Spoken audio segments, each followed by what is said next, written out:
This is the minor side of life.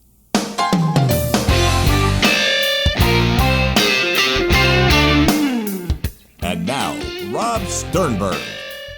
Thank you, Pete, and we're so glad you're with us here on the minor side of life. This is where we talk candidly about the business and promotional aspects of minor league sports.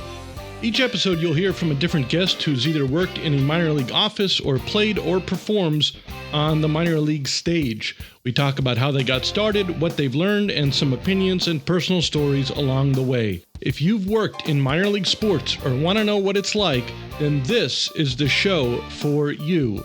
For me, from the Texas League and the Eastern League to the PCL and now the International League, I'll bring almost a decade of minor league baseball stories and experience to the table, and very much looking forward to sharing them with you. Last week was great to chat with Anthony Serratelli. Had a lot of great feedback for that on that episode. Anthony's story still sort of amazes me, and I guess it did some of you all, or y'all as well. Did just come back from El Paso. But yeah, the feedback was good from an hour and 19 minutes of pure awesomeness. That was one quote.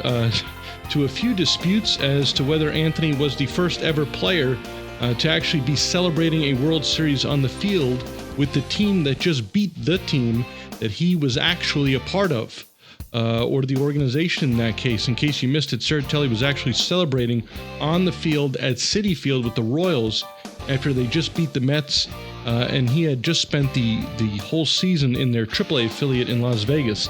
And he was celebrating, of course, because he came up with just about all those guys in the Kansas City organization.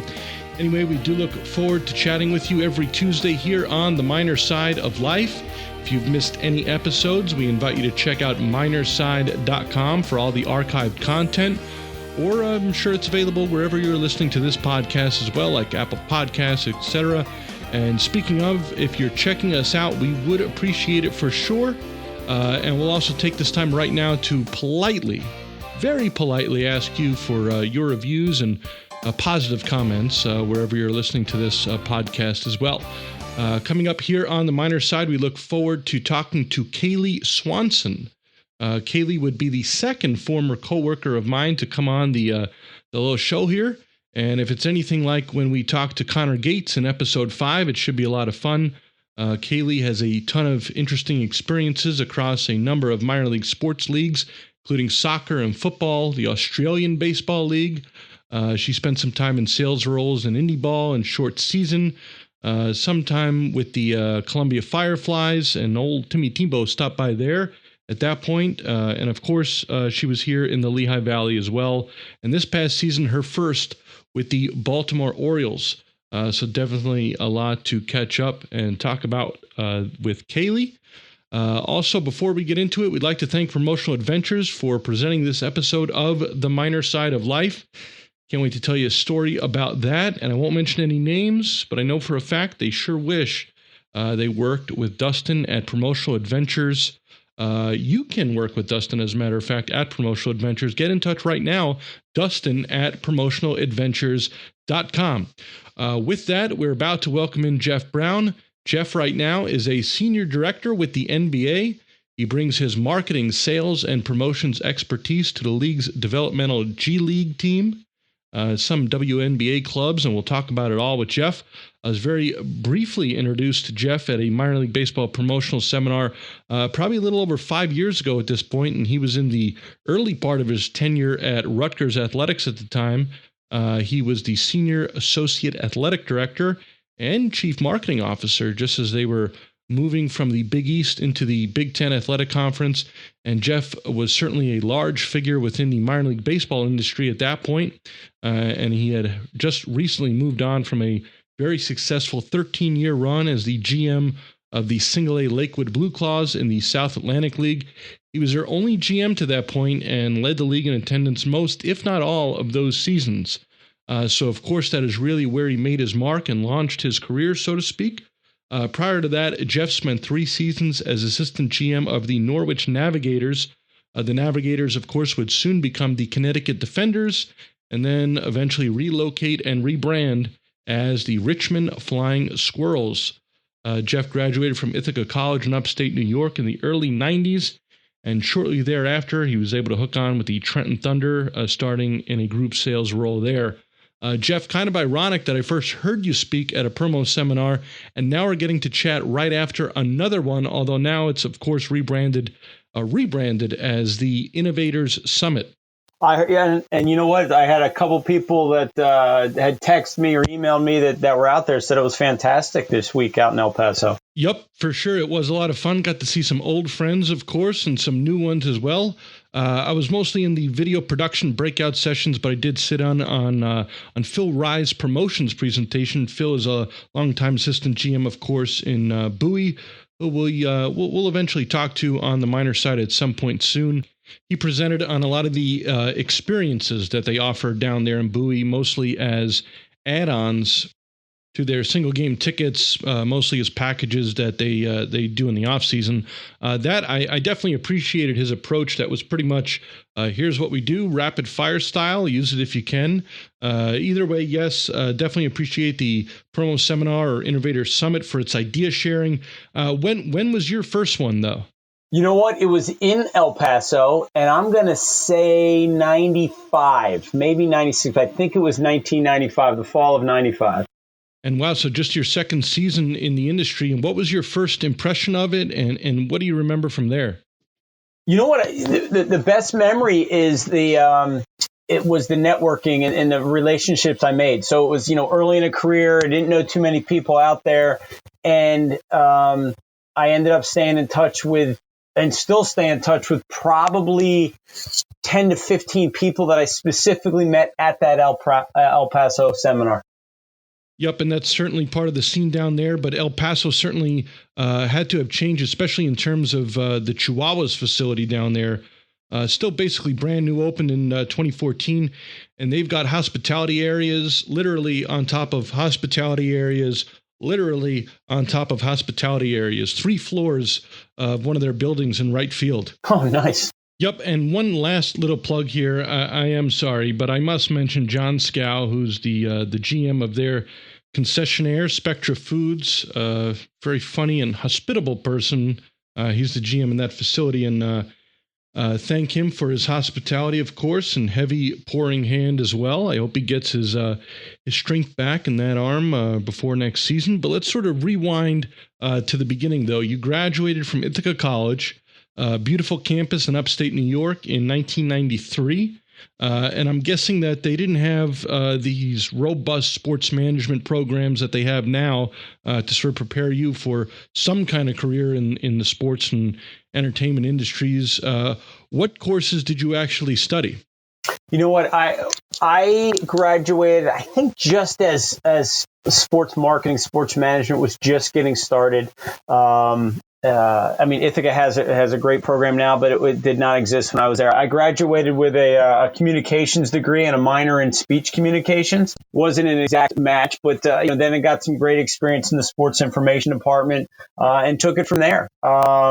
So yeah, I think when I started in Trenton in 94, everybody, they had I think the AGM at the time, who I then followed to Norwich, he had an English degree. I think the GM had a business degree. It was all over the map. Now almost everybody that gets brought on is some sort of sports management major or graduate courses or what have you. And in that regard, I sort of think that a communications degree can serve so well, just because, in theory at least, you sort of are talking and relating to people, and it's so important, if not all important, really, and definitely, of course, mostly in business. Of course, sales and marketing and promotions as well. So really, just transferable skills then. No doubt. And my degree was actually television radio, so broadcasting, and I realized quickly that I was not great at it. David Muir from ABC News was at Ithaca at the same time. So you could see that there was a next level of television radio personnel or people that I wasn't it. So that's where we got out of that one fairly quickly. As a postgraduate planning was that wasn't gonna work for me. So the sports side and the sales side on the sports side really appealed to me, and that's where we started off in Trenton on the group sales side. Well, it's funny and certainly a lesson, and glad you're on here to talk about some of these very issues. You hear so many kids, guys and girls, just say that I just want to work in sports. And of course, the response is, well, the best way in is to sell. And look no further, right? And I guess with that, take us through the processes between Trenton, Norwich, and eventually Lakewood. But start with Trenton, because that, I guess, would have been your first sales experience. Well, you know what's funny? The first year, it wasn't even sales. The first year, it was it was a launch team, right? Brand new team. We just answered the phone. So it was not proactive sales in any way, and that's where we had to, for year 2 and year 3 there, and then up in Norwich and then in Lakewood. And I'll get to the Lakewood, version in a second. But that first year, it was just taking orders. And it was about being organized and doing what you needed to do. And quite frankly, that first year, the ballpark was a construction site the whole season. So you really had to make sure that you had everything buttoned up, because you didn't know, gosh, if that section was going to be open because it was still under construction, or if the game was going to get played at all because the field didn't drain the first year and we had like 18 rainouts. I mean, it was the whole season was a challenge. But from a sales standpoint, it was more on the operational side. You go into the second year and even the third year in Trenton, then it started to become a little bit more on the sales side. But it really, me personally, getting up to Norwich, because when I got to Norwich, it was year 4 or year 3. It was year 3 in Norwich, and it was while it was still honeymoon phase, we really had to ramp up the sales efforts up there. And then in Lakewood, when we got to Lakewood, it was the same thing, right? The first year we did a good job, we marketed well, and it was mostly reactive selling and order taking. And then as we got into the past the honeymoon phase in Lakewood, we really had to become a sales organization. And now that one, I was there 13 years. First year was getting set up, and then 12 years of play. And in that 12 years, we went from being reactive in the honeymoon phase to starting to become a sales organization, to really needing to be a sales organization, all in those 12 years. So that was a neat run to see the progress of that franchise. So that's interesting, and really somewhat of a continuing theme, really, as we've talked to folks at the executive level here on the minor side, and it's really just seems to be it's the opportunity to build from the ground up. And it seems like it's the real talented ones, the talented executives who get that chance, which of course makes sense, but just worth mentioning as it does come up here. And with you joined up with Trenton, your first season in the industry, and even were a part of a team that was building from the ground up. Well, I'll give you my first day in Trenton. I walk in, it's January 3rd, 4th, whatever it was.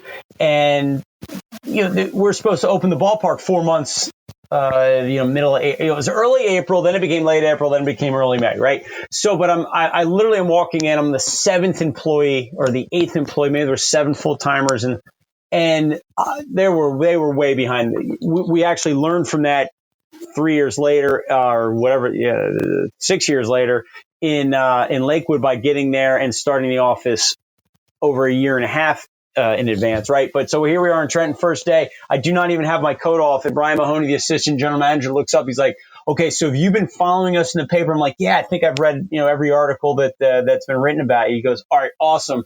Here's a meeting at the Princeton Market Fair Mall. I've got a meeting at the Princeton Market Fair Mall that I can't make. Can you just go and try to sell them a billboard?" Right. So here I am. Again, first day, jacket's not even off, and turned around and went right up to the Princeton Market Fair Mall.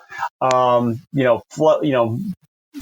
through it somehow, did not sell them anything. And to my knowledge, they've never purchased anything in the entire 20-something year history of the Trenton Thunder. So maybe I burned the bridge really well. But who knows? So yeah, so it was the first inclination of, okay, we're going to get to do a lot of different things. This is going to be a lot of fun. But, that first year was an absolute scramble. Aside from the construction project, or the season long construction of the ballpark. Just it was I guess understaffed, as you can call it understaffed, but it was certainly late in the game. So let's see, the GM I think started in late November, and then the first game was in April. And it's the same ownership group from Trenton and Lakewood, just to fill in the blanks. So I'm sure that's not a coincidence that you caught up with the same group when they were looking to start up at Lakewood.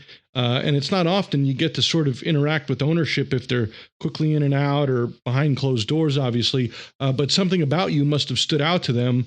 What say you?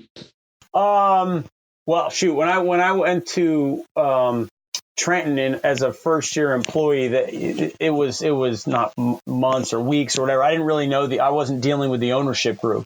But throughout, as I stayed there in the first 3 years, I got to know the ownership group. And unfortunately, our main, I don't know if he was the majority owner, but he was the main voice of the ownership group, literally passed away the day after the first season, had a heart attack and passed away. So that first season was Jim Maloney, and then he passed, and then others kind of stepped in and took more of a bigger role. And then there was Sam Plumeri,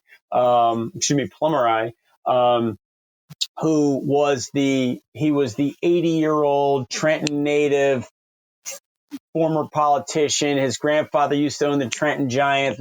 So the community, that's who they thought the owner was, because Sam was always around. Sam and his wife Josephine were always around. But he wasn't running he wasn't involved in the day-to-day business per se, versus some of these other folks. So the couple of years that I got to know the ownership, and then and moving to Norwich for 3 years, kind of staying in touch with them. And then when the opportunity presented itself to move back down to Jersey and get to start another franchise, Joe Finley, Joe Caruso were the two main guys for Lakewood. Sam's son, Joe Plumeri, also heavily involved, not necessarily in the interview process, but he was heavily involved in the ownership group. And then a couple other folks as well, including Craig Stein from the Reading Phillies. But that connection certainly helped me get an interview. At that point, you get to the interview phase. Now you gotta put up or shut up. And could you talk about that dynamic over the years, especially sort of as the game changes? How do you sort of balance the needs of the organization, and more or less how in line do all these personalities and objectives fall in? You know what? From an ownership standpoint, it really worked out well. The two main is Joe Finley, Joe Caruso. Joe Caruso was more on, and still is more on the promotion side. He loves the entertainment aspect of it, and not that Joe Finley doesn't, but Joe Finley's more of a baseball guy, right? So the two owners got to focus on what they both like to do within their minor league baseball teams, and we just needed to work with the two of them plus the other owners to kind of fit in the two different extremes is not the right word, but the two different favorite parts of what they got to do. Like, again, Joe Finley, heavily involved in minor league baseball, board of directors, Eastern League, back in the day, South Atlantic League, and I think probably International League, was involved in all three of those leagues, right? Joe Caruso, he's the one that we would spend more time with the Superstars and the Blues Brothers and those kind of conversations. The Superstars, haven't spent too much time on the old Skillville gang of the entertainment acts. Maybe we'll have them on at some point, although we did have the Russian bar trio out at the ballpark this past season. Probably not the most comfortable pregame walkthrough I've ever experienced, but either way, I guess let's talk about Lakewood's success a bit. Like I mentioned earlier, I think you wound up leading the 14-team South Atlantic League in attendance just about every season. What were some of those factors there? What was the recipe for success, if you will? Well, one, they built it in the right spot, right? They built it down to Jersey Shore, Ocean Monmouth County at the time, probably had 1.2 million people all within 30 to 40 minutes, right? So even though there wasn't this downtown ballpark in a city, it was in a community where there was an awful lot of people. And it was in an area that never had anything of their own. So they really embraced the fact that, wow, we're bringing a team to the Jersey Shore, and we're going to support it. The other thing, and I'll give you, again, we were there, John and I were there for 15, 16 months in advance, before the first pitch. So the previous, I think it was July, one of our first season, one of the first gentlemen that signed up for season tickets was the chief of police of a local town. And, he invited us to go on his annual PBA trip to Yankee Stadium. He said, we're thrilled. I want you to meet all these folks. Come on out, right? So we filled a bus, 45 some odd people, go to the Yankee Stadium on a Sunday in the summer. And we had a blast. Great time. And they gave us the tickets. They gave us the free bus ride. And I still spent over $100 for the day. And then on the way home, it took us like 4 hours to get home because of traffic. And we were going against the shore traffic, the beach traffic. That was all going north. We were going south, and somehow it still took us forever. And I just remember sitting on the bus. I'm like, wow, people may still go to Yankee or Philly or at the time Shea. But man, I think they might support us because this is a pain in the butt to get there. So, and that was that was something that we heard a lot of over the entire time, but certainly the first few years. Hey, I still go to Yankee Stadium once or twice a year, but I'm down here 5 or 10 times a year with you. So that was, it was an experience that I realized, wow, we got a chance. And then it kind of proved out over the first, or my entire time there. And so then that becomes part of the story. You tell to ticket holders and marketing partners. What else was the story? The strategy of playing up the relationship with the Phillies was part of it, but it was also fortunate because that's when so we launch, and by the time we're kind of getting out of the honeymoon phase of those first couple of years, that's when the Phillies got really good, obviously won the World Series in 2008. So we really were able to play up the fact that all of these players on a world champion, World Series winning team, not all of them, a good number of those players went through Lakewood, right? So now all of a sudden you could play the baseball part up a little bit more, because fans could tell the story. Wow, we saw Ryan Howard, we saw Cole Hamels, we saw those key cogs in a World Series winning team in Philadelphia, in Lakewood, and now, hey, now let's maybe we're going to become Phillies fans. Maybe we're going to go down to Philly a little bit more than we normally have. So I don't know that we were necessarily swaying the lifelong Mets and Yankees fans, but maybe their kids. Maybe we always thought that we got their kids. Some of their kids became Phillies fans because of that. Not only seeing the players up close and personal, but now seeing them, wow, look what they just did in Philadelphia. Yeah, I always find, not that it's funny, but I know maybe it's just, I don't know, opportunistic, that the credo is, doesn't matter what the score is, just have a good time, just succeed at, what you can control, forget about what you can't. And then all of a sudden the major league team gets hot and, oh, this guy was here. And you could see the next, whoever, Chase Utley, Cole Hamels, I'm for sure not arguing the formula. That's just, marketing. I just kind of find it funny when that switch flips. Now, listen, I mean, the bulk of our fans never knew what place we were in. A lot of them never even knew if they won or lost the game that they were at. They were just rooting for the fireworks to start right around the 6th or 7th inning.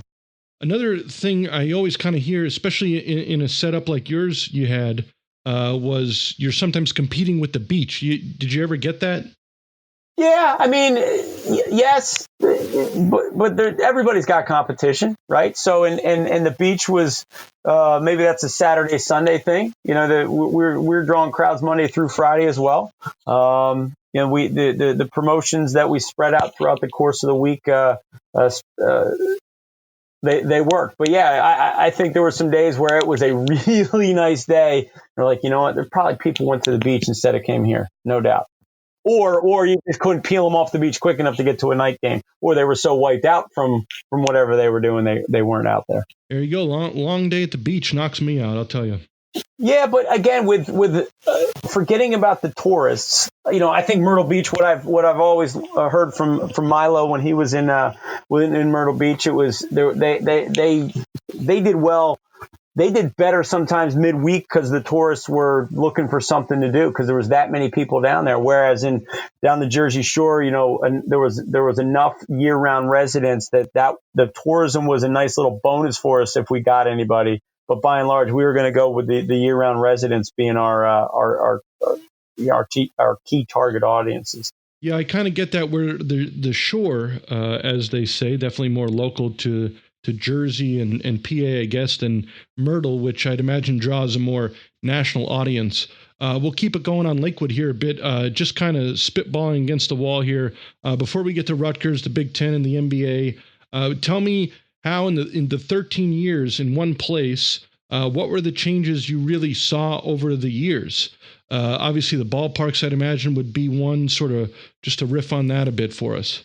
That's certainly something that you've seen over the last 20 some odd years about how much better, nicer, more amenities all of these ballparks have, better thought out, as opposed to something where an older ballpark, I love the ballpark in Reading. I love it.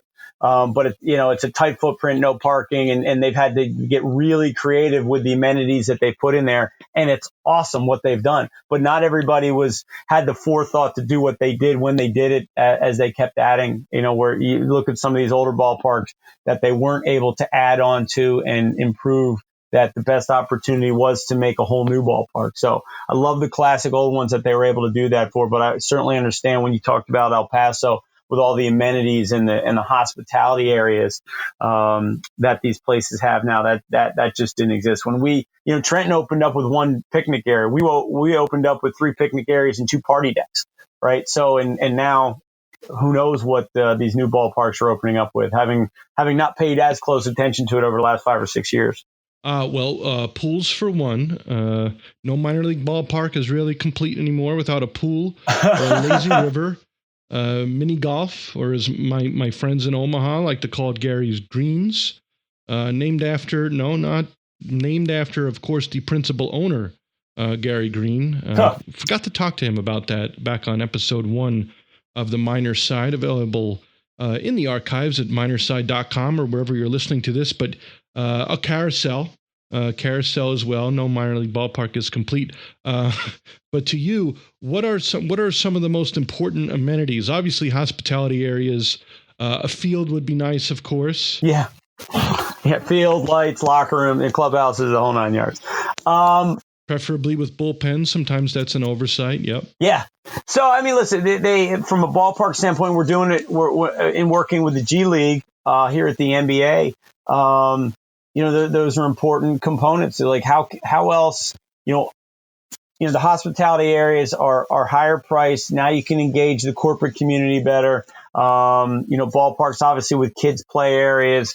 And this is even at the NBA level, and major league level, right? Standing areas, less seating areas, more areas for people to kind of congregate and hang out and watch the game.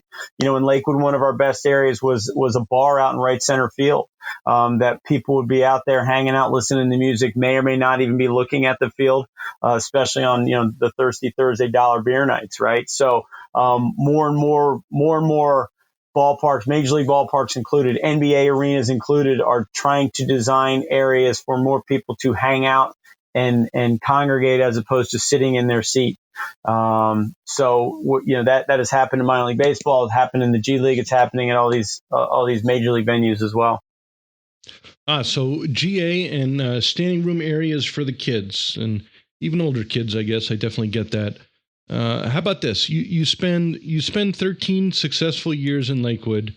Maybe start trying to think about what else is out there. It sounds like the Rutgers move was, about timing and opportunity. They're about to join the Big Ten, a Power 5 conference. If it wasn't that, what could it have been? An ownership group, consulting, what?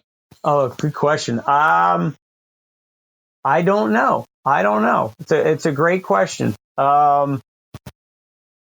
Yeah, I don't. Obviously, the guys that I still stay in touch with in minor league baseball, as you referred to, some have put together some ownership groups and are having success there. Others have moved on to other teams, different teams, bigger teams, ownership groups which have multiple teams, so that they're involved in multiple franchises all at once. So I guess it could have been any of them. I wasn't there before this opportunity popped up, and we took it. Sure. Just purely hypothetical there. Just curious. And one more like that. And this could be you personally, but did you feel like you hit, sort of a ceiling there, or do you feel like you could hit one or were susceptible of hitting one in minor league baseball? Man, I loved and love minor league baseball. I enjoyed every minute of the 19 years I was there. But the opportunity and the timing from a Rutgers standpoint,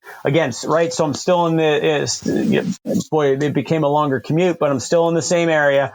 And the timing was that Rutgers was going into the Big Ten.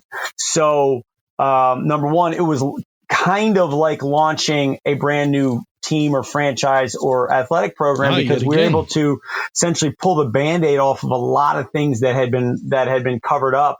Whether it was faulty discount ticket programs or you name it, but we were able to we were able to reset the pricing, get a little bit more aggressive with the pricing, especially on the football side. So, but the overall thing was what pulled me out of minor league baseball was an incredible opportunity to go to a Big Ten, to a school that was going into the Big Ten, one of, if not the best conference in college athletics. So now then, you get there and all of a sudden it's like, it's not one sport, there's 24 sports. It's like, oh, whoa, this is different, right? Hey, I didn't even finish the fall season. Now we're already in the winter season. So that was not that it was a total surprise, but you realize how organized you need to be and how forward thinking you need to be. So here you are. You just kicked off the first football game of the year. Soccer just started. Well, guess what? It's time for basketball planning. Let's, because that first game's coming up the first week in November. We got to make sure that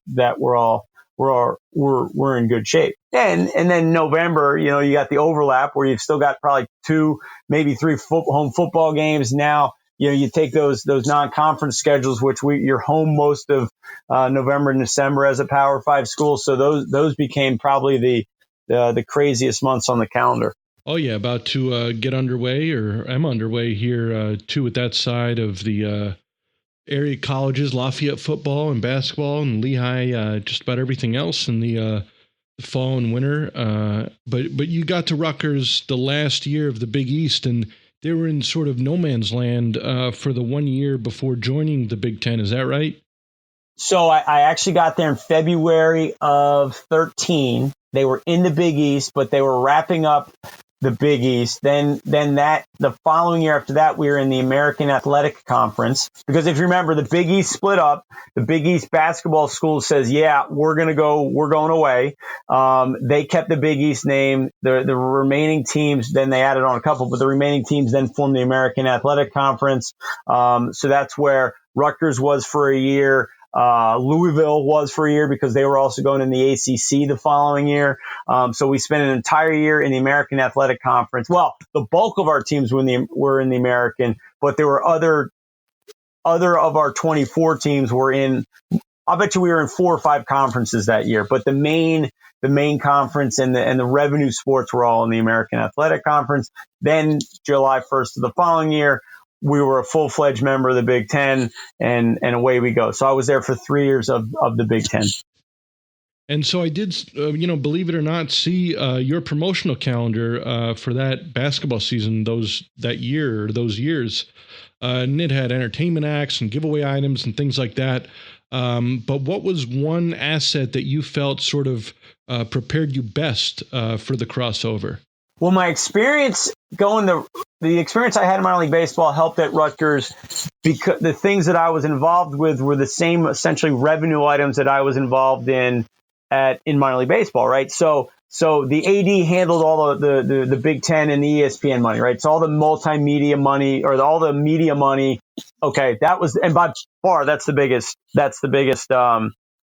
dollar figure. Then the second biggest dollar figure is the donations, right? So there was a whole other department that did donations, but then I was involved in everything else, which was the same stuff that we did in minor league baseball: sponsorship, ticket sales, concessions, merchandise, marketing, right? So it was so I had that background of being involved in all of them. That a lot of the people in that particular department, and I think in a lot of college athletic departments, don't have that experience, right? You get a lot of people that come up through development, athletic development, is pretty frequent. So, they've never wrapped a hot dog or talked about ticket promotions and stuff like that. So, whereas when we get to Rutgers football in the Big Ten, we didn't need to do a ton of promotions because it was Penn State and Ohio State and Michigan all coming in. But basketball, right, where you're going to have 17 or 18 men's games, 17 or 18 women's games, and even wrestling became another ticketed sport that we spent a lot of time and had some success at. You had to get creative and how to get people into the building for the first time or the first time in a long time to come out. And maybe it was with maybe some of the promotions and the giveaways worked to get them the back end, or booking the building. We had 2 years of the last 2 years I was there, we booked the Harlem Globetrotters and had a lot of had two great crowds, and people were walking in and saying, "Wow, I haven't been in the arena. I haven't been in the rack for 10 years. I'm glad I finally came back. This place looks really nice." So it was just, again, what's the best way to get people exposed to the product, whether they've never been a fan or hadn't been a fan in a long while. And certainly I'd be remiss to say, if we're talking about promotional items, that you and we've all been there saying, if we could have this bobblehead or that championship ring, that really tie into our theme night, or that really get our crowd to show up early and maybe get some extra food and drink, or that would earn us some no-cost promo time from the local news station on TV, or of course, even sell some tickets. And that's what promotional giveaway items do. But in order to do it right and to do it successfully, you need a team that you're confident will get the job done right and within your budget. And for that, you've got to get in touch with Dustin at promotionaladventures.com. Dustin and Cindy and their team in California have been getting it done for teams for years, whether it's baseball, college basketball, like you're talking about, hockey, swimming, you name it. I've ordered promo items for a number of years, and there's no one I'd rather work with than the team at Promotional Adventures. Get ahead of your promo release and have the person in your office who handles these types of things shoot Dustin an email at dustin@promotionaladventures.com, and stop worrying if your items will arrive in time and whether or not you could see the sponsor's logo clearly. You've got an extra set of accountable and reliable eyes at Promotional Adventures. That's Dustin at promotionaladventures.com. And I guess maybe with that in mind, I'm sure you had people showing up at the football games not expecting to be handed a Kyle Flood bobblehead. Kyle was the coach there then. Did you get a feeling of pushback from any fans, or what was that sort of feedback? No doubt. Well, listen, there minor league baseball, by and large, nobody cares who wins or loses, right? Playoff attendance shows you that. Whereas you get to college and man, that people really care whether you win or lose, right? So, it must have been my second or third home game. And I remember football wise, and it was halftime and we were losing at Temple. And somebody called me on my cell phone and said, "You got to fire the coach." And I was like, well, first of all, it's halftime. Second of all, how'd you get my cell phone number? Because I don't know who you are. And third of all, I am definitely not the person that hires and fires coaches. So, but like that just, it reiterated how serious everybody takes it. So you did need to, think it through. All right. So you got your longtime season ticket holders, your longtime fans, the fans that really care about the wins and losses. How do you juggle that with, trying to get new fans to get people into the facilities? So that was absolutely the conversation every time we came up with something. The other thing that was a change was in minor league baseball, right? You might be sitting around at 10 o'clock that morning, kicking around ideas. You're like, wow, that's a pretty good idea. Let's try that tonight. And then if it works or doesn't work, you cross it off the list or don't cross it off the list. Whereas college athletics, you come up with the idea, then you vet it through 7 or 8 layers of people, think how it's going to be spun PR and et cetera, et cetera. 6 months later, you might get to try it. Right. So that was something that was absolutely a change as well. Now going into the G League, the WNBA, it's probably somewhere in between, but, you can get a little bit more freewheeling than you would at an NBA team.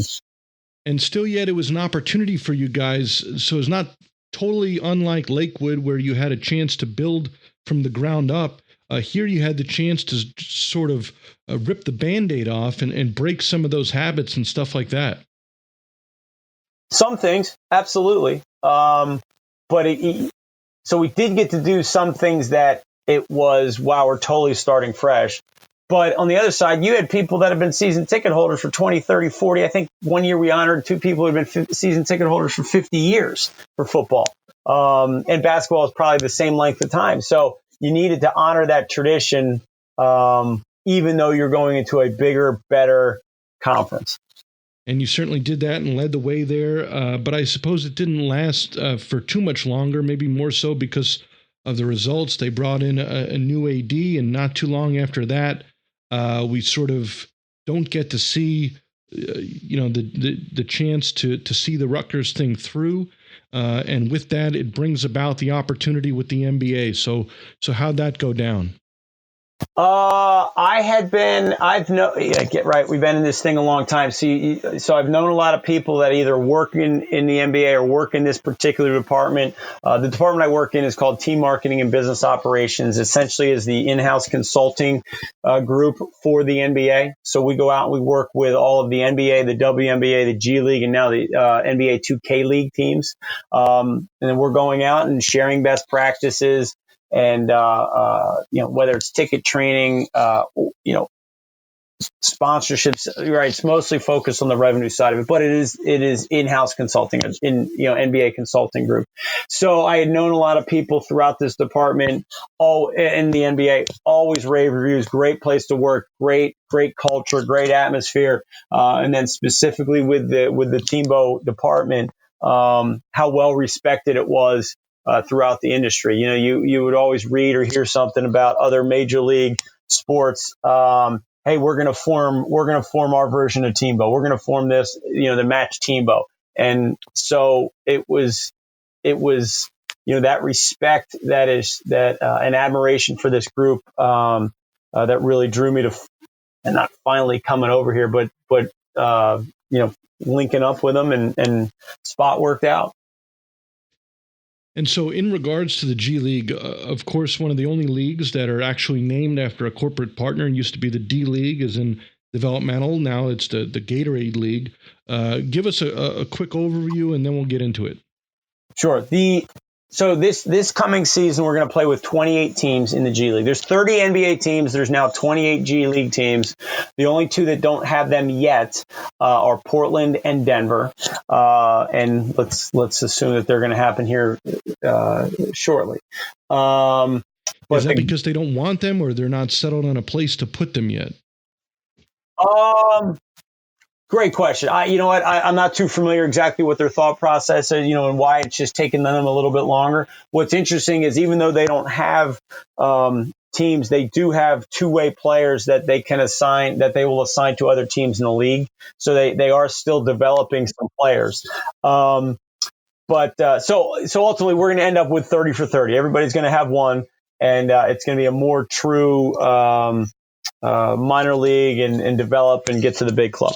So, but of those 28 teams that are playing this year, 26 of them are owned by the NBA team. So, whereas minor league baseball, there are certainly a lot of teams that are owned by the major league club and operated by the major league club. You tell me, is it in the minority still? Probably.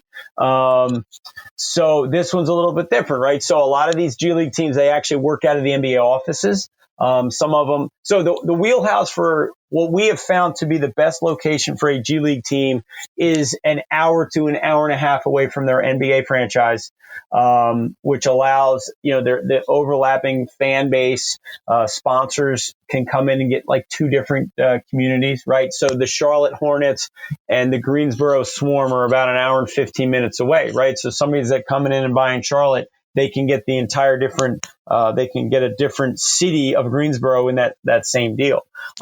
Which just not coincidentally, that's where the Phillies had done a good job over the years when I was in Lakewood, right? So there was Lakewood is an hour and a half, Reading is an hour and a half. Once they moved it down the Lehigh Valley, I think it's even less than an hour and a half. Williamsport was 2. So they did a really good job surrounding the city of Philadelphia with 4 teams, and their fifth team was in Clearwater at their spring training home. So it was a very they did a really good job for their part in moving those franchises around. So anyway, so in the G League, that's kind of the same wheelhouse. Is get there an hour and a half away, right? The Sixers are in Wilmington, Delaware, 45 minutes away. the Bucks team is in Oshkosh, Wisconsin, an hour and a half from Milwaukee. The Golden State Warriors is in Santa Cruz, California, about an hour and 15 minutes away from I guess Oracle. I think it's probably around the same for the Chase, their new building in San Francisco. So that's kind of the direction that from a geography standpoint, that's ideally that works. Now, that's not to say you can't be successful not next door to your NBA parent. The biggest outlier in all of the G League is the Sioux Falls Skyforce, who are a Miami Heat affiliate and owned by the Heat in Sioux Falls, South Dakota. But they've been in Sioux Falls for 30 years. They're the longest running minor league basketball team in the country. They were in the CBA for a long time. Then they moved over to the G or the D League, now the G League, Gatorade League, G League. And they're successful. So if you're these NBA teams, it makes sense that they're in the same market or the same hour and a half circumference, but it's not to say, just like a good minor league, a well-run minor league baseball team, you don't need to be next door to your parent club. Sure, it just seems like a more natural way to help develop and leverage the base and maybe the TV as well. Can you sort of talk about that? Because on the baseball side, it seems like there's a trend of major league clubs acquiring, whether it's interest or controlling interest in the minor league clubs. And certainly they become valuable enough. But also, like you said, even on the developmental side, it keeps them, from going anywhere. But as an operator, though, what's your take on that? Well, you've got there's more there's more resources at an NBA office, whether that's more experienced help marketing the team, a bigger database, ticket sales training. So if you're in the NBA office or you're close and you can get to the NBA office with your ticket sales staff, they're going to have a better opportunity to get more ticket sales training than if you're in Sioux Falls, right? So the Sioux Falls isn't flying their ticket sellers down to Miami to get to some day-to-day training on the new and best ways to do things. So that the resources are wildly important right now. But there's also some G League teams that are playing in the same city as their NBA team, which makes it a really hard business model. It becomes much more of a basketball model, right? So the Oklahoma City Blue is playing literally across the street from the Oklahoma City Thunder. So while they have a couple of really good crowds, and they do a great job with their education day in the big building where they put 17,000 people in the building, they need to focus on a smaller block of games as opposed to all 24 home games, because there's only so much you can do when you're playing next door. Salt Lake plays, the Salt Lake Stars play across town from the Salt Lake or from the Utah Jazz. So again, man, Salt Lake, it's one of the smaller communities, right? So it's to have those two teams, it makes it more of a challenge for the Stars.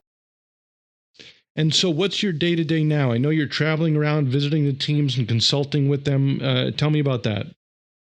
Exactly. So I'll go and visit with a team almost every week for a couple of days, and we'll hit on whatever they want, whatever's at the top of their list, whether it's ticket sales or sponsorship or marketing, or community relations, you name it.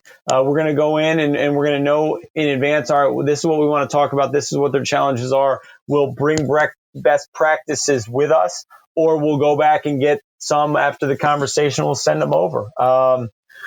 So every week is different. Every week's essentially a different team. Our group also, we run all of the workshops for the NBA, the WNBA, and the G League. And so there's probably 7 workshops a year which our group runs. And so I'll go there as well. So last week, for example, I was at a ticket sales workshop for the G League, in Frisco, Texas, down with the Texas Legends. And the arena is a block away from the Frisco Rough Riders ballpark, just to give you some idea. But we did ticket sales training with the G League reps. Here the first week of November, we have the WNBA sales and marketing meetings in Dallas, Texas, ironically enough. So we're going to go back down there, and we're going to be digging in on everything that is the W. Actually, tomorrow I'm going down to Washington to Game 2 of the WNBA Finals between Washington and Connecticut. So yeah, it's neat. Every week's different. So there's a lot of workshops. There's a lot of team visits. Good amount of games. Everything every week's fun and exciting. And so you sort of gave us an overview there. What does that entail from your end? So you're obviously showing up, listening, and then lend an approach. What is that approach? Well, again, it kind of depends on who I'm talking to, right? So Fort Wayne, one of my teams that I go visit with, is run by a former minor league baseball guy, and Tim Ballman. And so Tim's going to be a little bit more promotionally aggressive and having a lot of fun, being creative and doing some things. Whereas then I go to visit the Oklahoma City Blue, and their focus is on the one education day game and the a few other games, right? So they're more again, basketball driven, I guess, might be the better word for it. So really every visit's different, every team's visit. When I go visit with some WNBA teams, it's different than the G League, different than the NBA. And then there's a lot of times where I'll go visit, again, because these G League teams are in NBA offices. So you go down and you essentially visit with the NBA teams as well. So that's what really, again, makes it exciting, is because every week is different, and you need to be ready to talk about and discuss and recommend, a lot of different topics. And off that, based on the number of sports that you've marketed over the course of your career, both at the pro and amateur levels, you obviously have a unique insight. And so I'm curious as to what you think are the biggest challenges facing the sports and entertainment industry moving forward. And a handful of answers is okay too. Well, I read another article about it this morning coming in, where minor league baseball's attendance was down 1 million people this year, right? As they continue to struggle to get people. Major league, right? Major league baseball off by 1 million, where struggling to get people to some extent off the couch or pick them as the entertainment option, and that ballpark pass product that most teams, I don't know if most teams are doing it yet, but a lot of teams are doing. And there's starting to be some NBA teams doing the same kind of monthly subscription model. So that'll be interesting to see how that changes the old school season ticket. It changes the experience. I think the article said that the Oakland A's, that's all they're doing. They're not selling regular season tickets anymore. I think that's what it said. So that's different, right? And it was the same thing in college athletics, right? College football attendance was down, blah blah blah. Each year that we were there, each year that I was in college athletics, it wasn't down at Rutgers again because of the Big Ten, but you saw that trend. I will say that it was harder and harder to get the students to show up. They showed up for the big games. But, across the country, that's been a challenge. Even at schools like Alabama and Clemson, you come across an article where they're bemoaning the fact that the students either show up late, leave early, or don't show up at all when they're not playing another top 10 team. So I think that industry-wide, college, pro, you name it, is how are we going to get what does the experience need to be like to get people to show up to fill up our ballparks and arenas and stadiums. And so with this arena pass or ballpark subscription in mind, and actually I did pitch that in regards to our kids club in Omaha a few years ago, more so to take the Netflix model and keep it year round with, of course, the free months when they used to do that. Not sure if they do anymore. But do you believe in that model versus the sort of load up on benefits for the ticket holders, and kind of where are you on that? Yeah, we need to keep adding value, whether that's in the form of a gift or in the form of food or in the form of an experience or the experience. We need to keep adding more to give people more and more reason to come out. So that versus the ballpark experience then, because with the ticket holders, it's you're coming on these days. Yeah, and I like the ballpark, Pat. It's exposing new people to the product that wouldn't have purchased season tickets, but there's still some sort of commitment to them. But then again, it's you're not going to get rich on the ballpark pass because of the way they are priced. But if you can I mean, Major League Baseball has the issue of the aging fan base, and the NBA is a little bit on it's in a better situation than MLB from a age of the fan base standpoint. And so it's the usual challenges for them then. Yeah, we need to. How do we get people to show up on a Tuesday night in January when it's cold out? All right, what's the hook to get them to show up and they're not coming to see fill in big name player here, right? So what's the experience like that it is the spot to be and that we want to keep coming and we want to introduce more people to the product. And so lastly, you're in an exciting role now, new place, new town every week, solving problems. How much longer at this do you think, or where do you see yourself in 5-10 years? I don't know. The NBA, it's been a lot of fun for these 2 years and enjoyable. And obviously it's really doing well right now. The things that are going on internationally at the NBA is something that we're excited about. So, it just seems like the NBA is going to continue to grow and remain exciting and even get more so. So, I absolutely would not rule out the fact that we're sitting here in 5 years, 10 years and, enjoying every minute of it, just like now. All right. Sounds good. Geoff Brown, ladies and gentlemen, on the minor side of life. Good to get a chance to catch up with Geoff. As we did say at the open, we're looking forward to a lot more coming your way here on the minor side. Next week, we'll talk to Kaylee Swanson, who will join us after completing her first season with the Baltimore Orioles. That's right, Baltimore Orioles on the minor side. And I'm not going to be making any Orioles jokes, so don't expect any. Expect that we will talk to Kaylee, and Kaylee spent plenty of time working in minor league sports, including stints in Indy Ball, Single A with the Columbia Fireflies, Hudson Valley Renegades, and her final stop before heading to Birdland there was right here in the beautiful Lehigh Valley. So we'll look forward to talking to her then. Other than that, if you like what you heard here on the minor side, please let us know. We do look forward to interacting. The show is on social media at The Minor Side on Facebook, Twitter, Instagram, and YouTube. For me, I am at Rob Sternberg on Twitter. Thank you so much once again for listening. Definitely had a lot of fun. For the details, here is the great Pete Candianis. He's a real nice guy.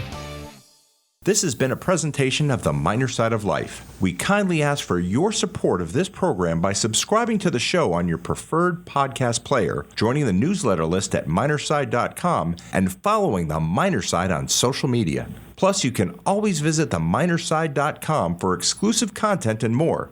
Thank you for listening.